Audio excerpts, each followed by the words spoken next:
call.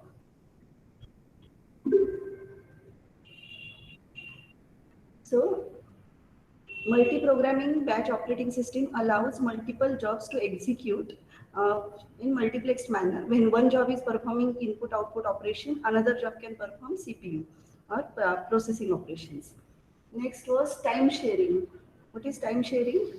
Each task is assigned some time to execute so that all the tasks work smoothly. Yes, every job. Processor time is equally divided between the processes. Correct. If processor time is equally divided, same time is given to each process. Like it is called time quantum, and how it is different from multi-programming operating batch operating system. In multi-programming, objective is to increase processor utilization, CPU utilization, and objective of time sharing system is reduce response time. Means first time when the process is assigned to processor for execution, that time should be reduced. Every process should get equal amount of processor time. Then we have seen real-time operating system. Real-time operating system, there are two types: hard real-time and soft real-time.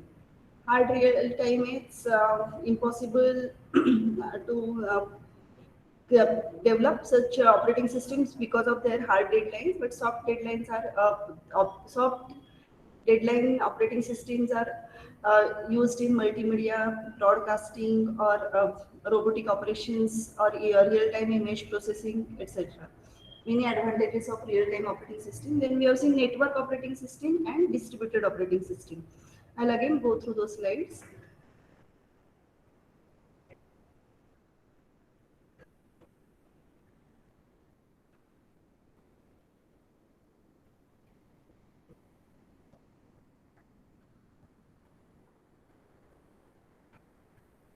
So distributed operating system distribute the computation among several physical processors. So we have multiple processors available to do the task. So if one processor is busy, the job can be transferred to the other processor. And it is may not be on a same machine, it can be on different machine at different locations. There are two types, loosely coupled and tightly coupled. In case of loosely coupled, each processor has its own local memory and processor communicate with each other with the communication lines or internet. Advantages of distributed system, they share resources, so resource sharing. Computation speed up because of load sharing. Instead of doing one job by one processor, that job is divided into the different processors, multiple processors. So job will done fast. So it is due to load sharing, computation speed up. Then reliability, if one processor is hang or it's not working, it can be easily replaced with another processor, and it won't affect the speed of computation. So it is more reliable. And communication between different processors. Distributed system, there are two types, network OS and distributed OS. Yesterday we have seen network OS is mainly used to transfer different types of files. It provides file sharing, it provides communication scheme communicating between two different processors or machines, run independently from other computer on the network. So individual computer is itself a machine. It can run individually as well as it is a part of network, so it can share the load with other PCs also. In case of network operating system, every individual machine can independently work. In case of distributed OS, individual machines are less important, or they won't execute independently. They won't share the memory. There is a common memory which is shared by all the processors, all the machines. So they work in a group. Even you can see that there are several machines in a lab, but all these machines are connected with one server, and one server is controlling these machines. So it acts as a distributed computer or single operating system running in parts of on different PCs. So it is less autonomous between the computers, gives impression there is a single OS controlling the network, even if it is physically divided. Then we have started with operating system structures. We have seen different operating system services like process management, memory management, secondary storage, IO management, file management, and protection system. Yesterday we have seen all these 6 services of operating system in short. because for each service we have a separate unit in our syllabus. So we have seen for process management, operating system provide the way to create and delete process, how to suspend and resume process, and mechanism for process synchronization and communication between these processes. Am I audible? Yes, ma'am. Yes, ma'am. Okay. For main memory management, operating system gives the support. It will keep track of which part of memory is currently used by which process and which part is not yet used, or shall we allow new process in main memory, which process is creating a problem, it should be removed from main memory. Such decisions were taken by operating system. For secondary storage, that is hard disk, operating system allocates the free space to the new created files or directories, storage allocation, free space management, and disk scheduling. We'll see disk scheduling in unit number 5. Then input-output management, to communicate with different types of devices, operating system provides a channel. Operating system communicates with device drivers to communicate with the actual device.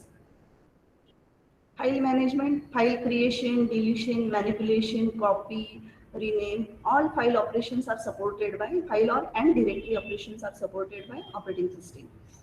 And protection mechanism, protection of data as well as user and a group from illegal access. If the person is not from that particular research group, should not allow to access those files, or should not enter or should not access the data shared by that particular group. Only the persons or identified as a group can access those files. So such authentication mechanism can be provided by operating system. It can distinguish between authorized and unauthorized usage. It specifies control to be imposed and enforced. Then networking, that is network operating system or distributed systems.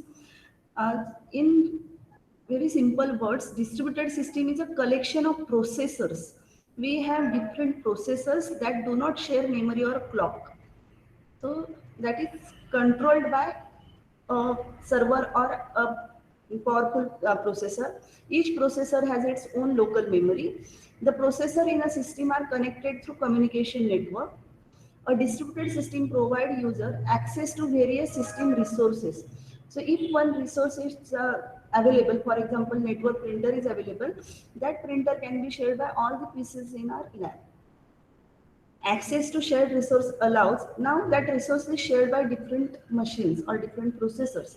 So in that case, we have already seen it increase or utilization, that is computation speed up, increase data availability and enhance reliability. Command interpreter system. We have seen that operating system has two parts, kernel and shell. Shell is called command line interpreter, or it is actually access the we can give operating system commands, or we can ask operating system to perform certain tasks with some commands, and those commands are interpreted and executed by shell. Many commands are given to the operating system by control statements, which deals with, so such commands can be process creation and management command. We can use commands, those are called shell commands, can use to create or manage processes, to input output handling. Then secondary storage management. So these are different types of commands to create or delete files, folders or directories. Main memory management, there are commands to manage main memory, kill process, create a process, add a new process, etc. File system access, protection and networking. So user can give commands to the operating system to perform all these tasks. The program that reads and interprets control statement. So we give commands. Suppose I have given a command ls. ls is for listing. Or if I give a command, say cp, cp is to copy, or move command. So how system will understand what should be done with that command? So system need an interpreter which interprets that command and performs the task. So that interpreter, in some books they call it as control card interpreter, or command line interpreter, or in case of Unix or Linux, we call it as shell. So shell is a synonym for command line interpreter or control card interpreter. It is basically an interpreter which understands that command and executes it. So it's a function to get and execute next command statement. In next lecture, I'll explain you what are shell commands and how you can ask operating system to perform various tasks using shell commands. So we have seen operating system services, program execution, system capability to load a program into main memory and execute it. We have seen to run a program, process is called program in execution. To execute a program, that program should be loaded into main memory for execution. So that task can be carried out by operating system. Operating system allocates memory for that process and executes that process step by step. Then input-output operations, since user program cannot execute operations directly, the operating system must provide some means to perform I/O. So operating system understands which input or output device it is and how to communicate with that device with the help of device driver. And user application can communicate with OS, OS communicates with devices. File manipulation, file system manipulation, program capability to read, write, create and delete files. Communication means communicate with other systems, other resources. So exchange of information between process executing either on same computer or on different system, which are in a same network, implemented via shared memory or message passing. This we are going to see in unit number 5. How two processes executing either on same PC or on different computers can talk with each other. Error detection is again important task or service of operating system. It detects error, ensures correct computing by detecting errors in CPU, memory, hardware, I/O, or in user program. Additionally, operating system performs some other functions which exist not helping for the user but rather ensure efficient system operations. So as OS is interface between user and hardware or the backend, so it ensures user smoothness in user program. User should not face any problem in dealing with CPU, memory, hardware or input-output devices. At the same time, OS should ensure that system is running smoothly, there are no errors. So while allocating a resources to any process, it should check whether that resource is already allocated to other process or not. And it should take care that that resource should not create a deadlock, should not create a problem in efficient execution. Allocating resource to multiple users or multiple jobs running at the same time. Accounting, we have seen, it keeps track of record of how much memory is used, how much processor is currently used, and it can be used for billing or accumulating user statistics. And protection, it ensures all access to the system resources is in controlled manner. About system calls. Now, when we have seen OS has two parts, the shell and kernel.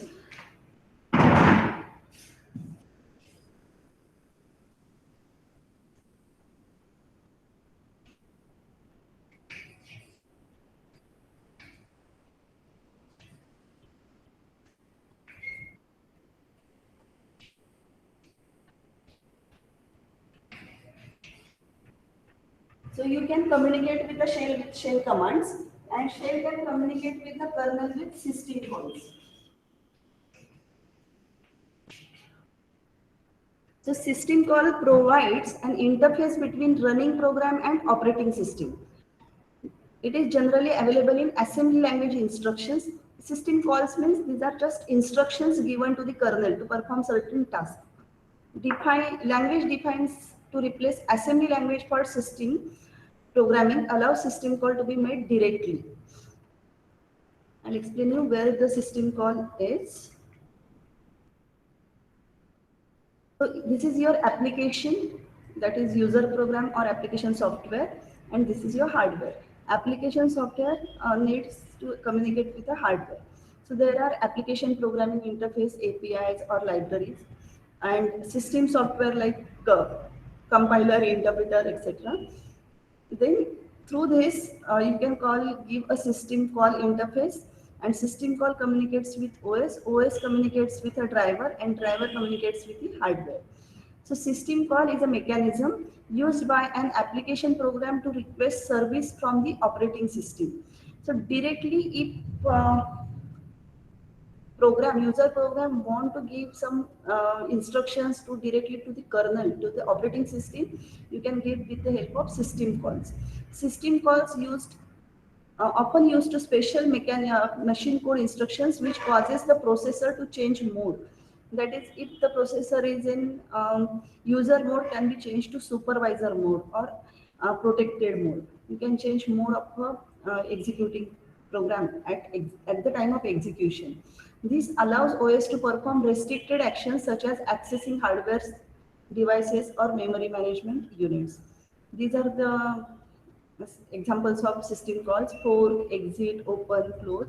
Normally, whenever you run any shell command internally calls system calls, but user can directly give a call to the system with the help of some system calls. So system call provide interface between running program while in the execution. System statistics can be changed or modified with the help of system calls. Generally available as assembly language instructions. So these system calls are internally coded as assembly language instructions. Language defined to replace assembly language for system programming allows system calls to be made directly. In C language or Bliss or PL360, there are functions which acts as system call, like we have seen fork, write, read. Three general methods are used to pass parameters between running program and operating system. So a program is in execution, it is currently running, and want to give some instructions or give some message to operating system while in execution. So there are three ways how executing program or process can communicate with OS. First is pass parameters in a register. So registers are accessible to operating system as well as running program. So it can pass a message or a value of a variable in a register, and that register can be read by operating system and will decide to halt a program or to continue a program. Store a parameter in table in a memory, and that table address is passed as a parameter in register. So if there are more than one parameter, so instead of using so many registers, one can store that data in a table, and the starting address, that is offset of that table, can be stored in that register. So memory can operating system can access that address, and it can go to the address and read that data at that particular location in main memory. So this is another way. And third way is push, that is store the parameters on a stack and pop it from the stack by operating system. So program can put data into a stack and OS can read data from a stack.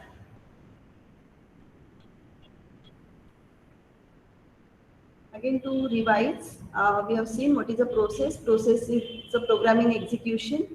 Process is passive, and program is passive. That is not executing state. It is a passive state. It is stored on a hard disk. And when program executes, it is called active state. So program in execution is called process. Process is active state, and program is passive state. A process is an instance of a program in execution. So program, when it is executing, it becomes an instance. Like we have seen class. Class is a passive. It is memory is not allocated to the class. But when we create object, memory is allocated to that object. So object is instance of a class. Similarly, when program is in execution, it becomes a process, and process memory is allocated to the process. Which memory? Main memory. So you can call process as an instance of a program. Batch system works in terms of jobs. Many modern processes concepts are still expressed in terms of jobs. For example, job scheduling. Some books uses term job, some books uses term process or task. So these are synonyms. Task scheduling, job scheduling, process scheduling means one and the same thing. Two terms are often used interchangeably, that is job or process or task. A process goes through various states during the execution, that we'll see in the process management second unit. While File is any file, means text file, doc file, MP4, MP3, whatever the file is, Excel file. So what is the file? File is a large amount of information or data that lives very long time. So file is called persistent data type. Like when you create integer variable or float variable and you come out of the program, that variable gets vanished from main memory, the variable becomes undefined. But if you create a file in your program and add data to the file and then you come out of the program, the file is still there. It is called persistent data type. It stores data or information for very long time. It often much larger than memory of a computer, often much longer than any computation. So you can create a file of in terabytes or uh, gigabytes or any whatever, as long as possible, as large as possible. So it can be much larger than memory of a computer. File can much longer than any computation, sometimes longer than life of machine itself. So if you want to analyze Facebook data for last 10 years, imagine the size of your file. So such files are exist and such files need to get processed. Usually organized as linear array of bytes or blocks. So it is a sequential array of bytes or blocks. Internal structure is imposed by application. How that file should be stored, that is decided by application. And blocks can be of variable length, means if you are creating a file of student data, so every block is of same size because student data is of same size. You are creating a structure and that structure you are storing into a file, that is all the blocks are of same size. But if you are creating a random file, not a particular type, then data can be of variable size. Files require concurrent access by multiple processes. So for example, multiple processes at a time are executing and they want to compile their program, for example, Java program. So Java compiler, which is one file per single compiler, can be used by multiple machines, multiple programs at a time. So file needs concurrent access. Even by processes on different machines can access the files. A same instance of a file can be accessed by different machines. Shell, you can communicate with the system through command program, which is called shell. Shell interprets the commands that you type from a keyboard. You can use shell commands to write simple programs or scripts which automate many tasks. So instead of giving list of shell commands, you can convert those list or sequence of shell commands into shell script, which is called a small program, batch program. And those programs can be executed by shell interpreter again, and it carries out simple tasks, automate many tasks. In our lab, we have some assignments based on shell commands and shell script. I discussed this diagram again. We'll just look into it. Internal, the first layer is hardware. Hardware is followed by kernel layer. Kernel layer is followed by shell layer. You can find your shell and different types of application code, and then user application programs.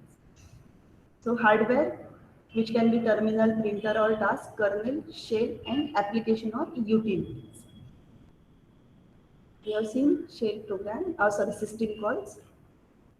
And next part is case study, introduction to Unix, case study of Unix operating system.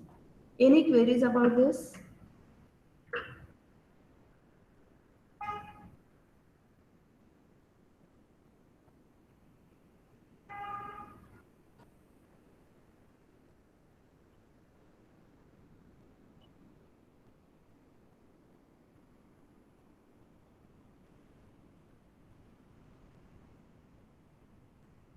Any queries about types of OS, system calls, process management, memory management, introduction?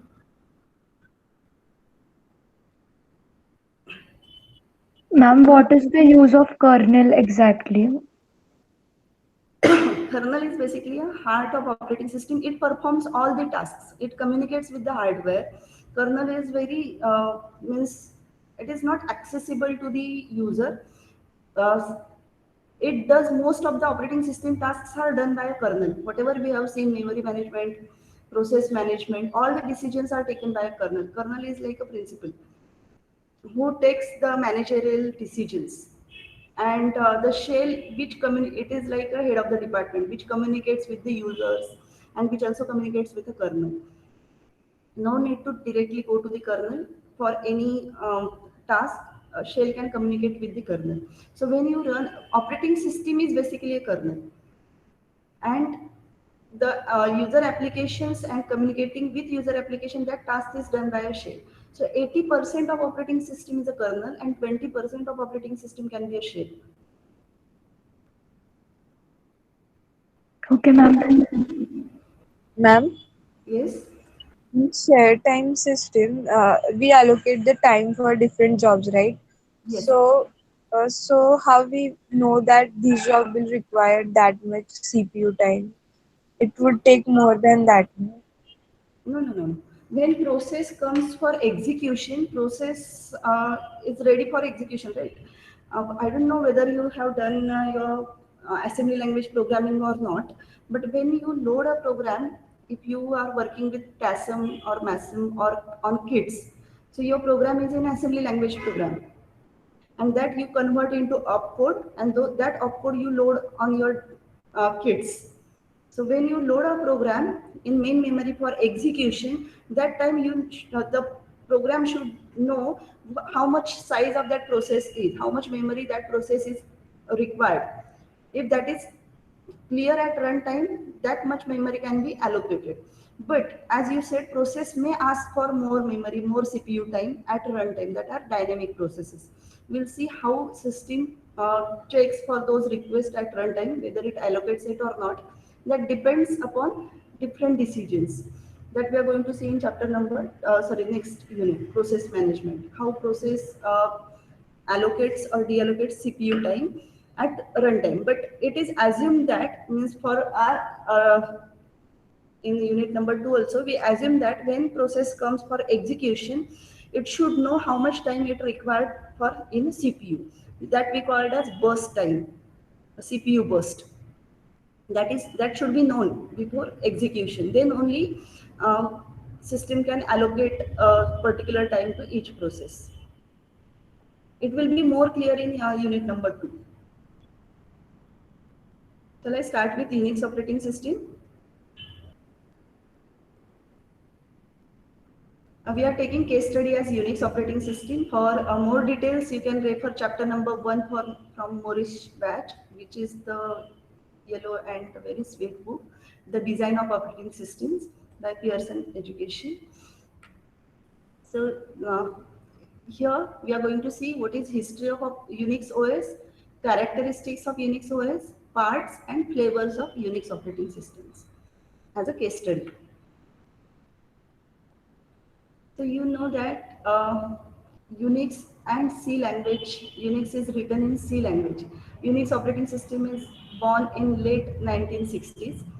Ken Thompson and Dennis Ritchie, who has written the C book or who developed C language in Bell Labs, and hence growth to become the most widely used operating system. So they were working on multitasking operating system. They want to develop operating system which allows multiple users and allows users to perform multiple tasks. Initially, there was only operating system that is called DOS, disk operating system, which was single user, single tasking operating system. In the time since Unix was first developed, it has gone through many different generations, some different substantials from original version. So original Unix and currently that we are using Fedora or Ubuntu, those are different flavors of Unix, but basics is same. It has gone through many different generations. Some differ substantially from original version, like Berkeley software distribution, that is BSD or Linux. Linux is totally different from what was that Unix. Others still contain major portions that are based on original source code. You know that Unix is open source software. Open source means anyone can contribute and change that source code. So there are various or versions, different flavors of Unix and Linux operating systems. Characteristics of Unix, it is, as I said, it is multi-user, multitasking. Now, what is the difference between multi-user and multitasking? As you know, task means a process or job. Multiple jobs can execute at the same time. So that is called multitasking. Even Windows today allows you to do multiple tasks. Windows are also multitasking operating system. Multi-user, in Unix, you can create different user groups. You can create different users. A different user can access that system. So it is multi-user. Most versions of Unix are capable of allowing multiple users and each run multiple tasks. So each user also can run multiple tasks. And multiple tasks at a time are executing either with the same user or multiple users. It is more than 30 years old. Unix is more than 30 years old and its popularity and use is still high. Large number of applications, there are an enormous amount of applications available for Unix OS. They range from commercial applications, CAD, Maya, that is virtual reality software, WordPerfect, and too many free applications. We have LibreOffice for all office work, and whatever the applications are available for Windows, similar versions are available freely for Unix operating systems. Then free application and even a free OS. All of the applications available under Unix, many of them are free. If you try to purchase Maya for Windows, it costs in lakhs. But the Unix version of Maya or 3D Max, they are free. Less resource intensive. In general, most Unix installations tends to be much less demanding on system resources. If you try to install Windows and if you try to install Linux, you can find the difference between the required memory or required RAM for this installation is very low. So it requires less resources for installation. It is basically used for internet development. Much of the backbone of internet is run by Unix servers.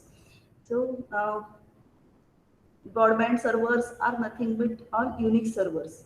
Many of the more general web servers run Unix with the Apache web server, another free application. Apache web server is also a Unix application which is free and which is a backbone of various internet servers.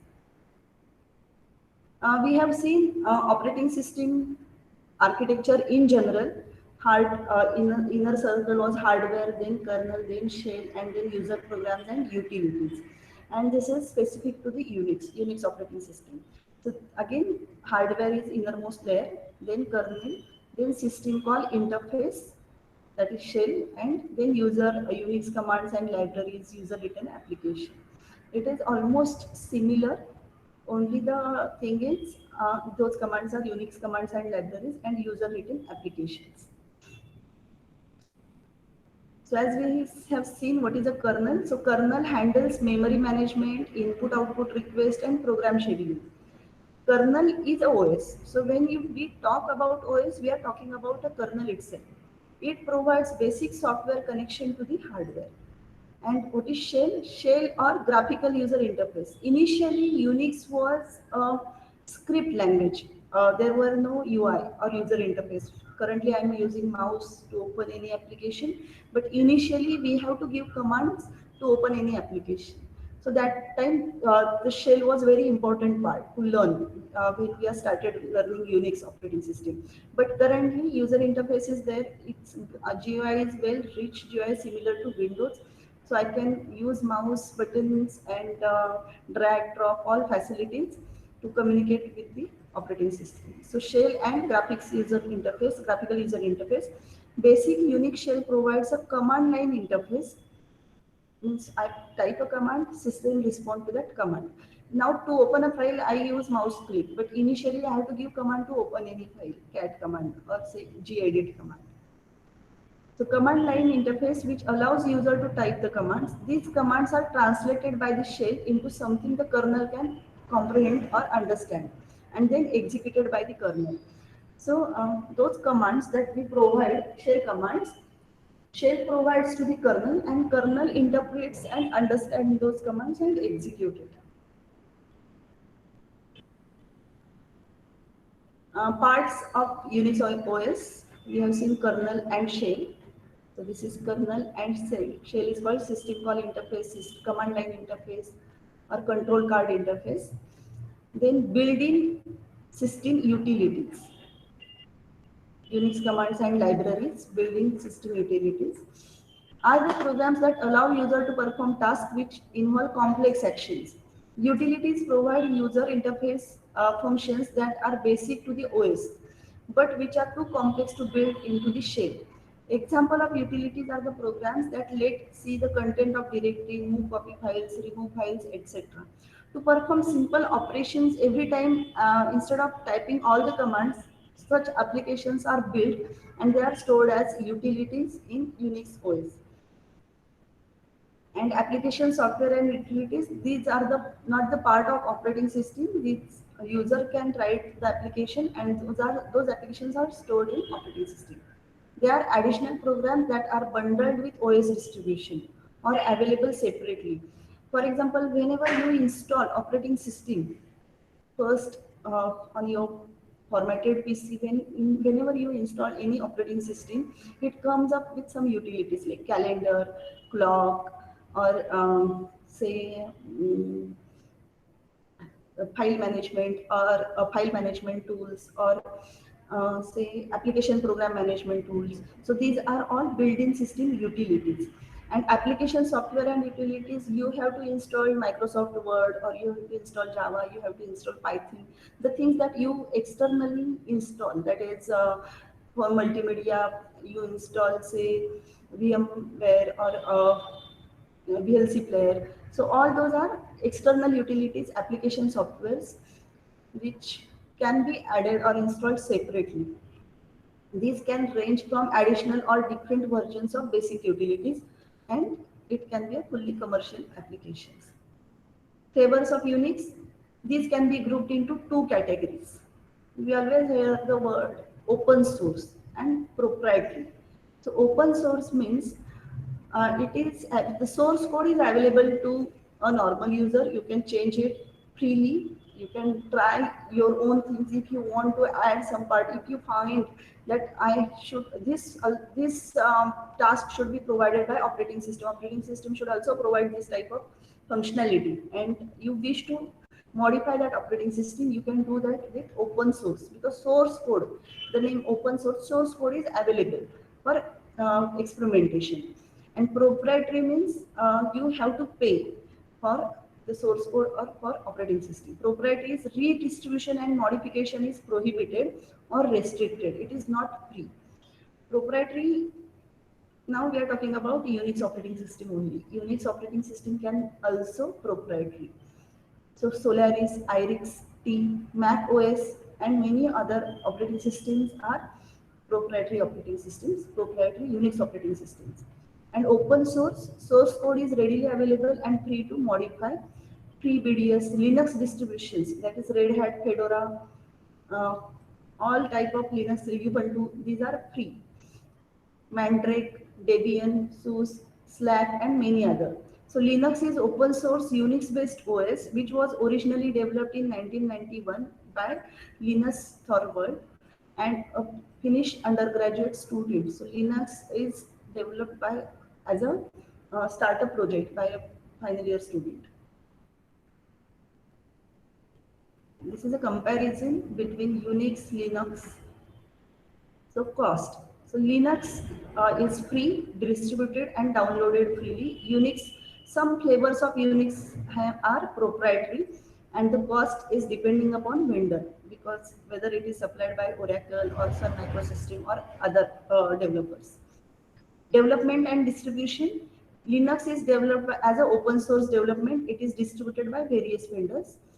But Unix is developed by AT&T as well as various commercial vendors, and those are non-profit organizations. User, anyone can use Linux, from home user to a developer and computer enthusiasts.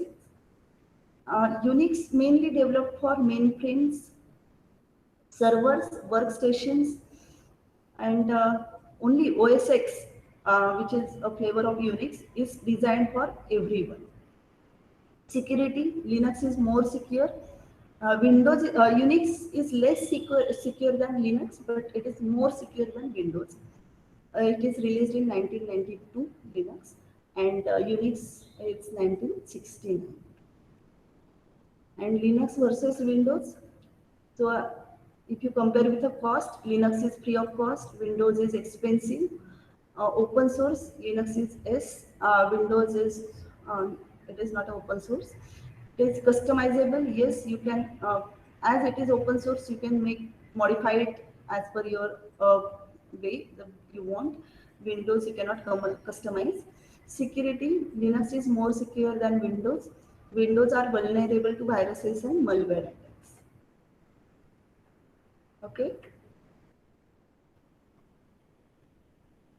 I'll share these PPTs with you today. Password is system calls. S is capital, O is, wait a minute.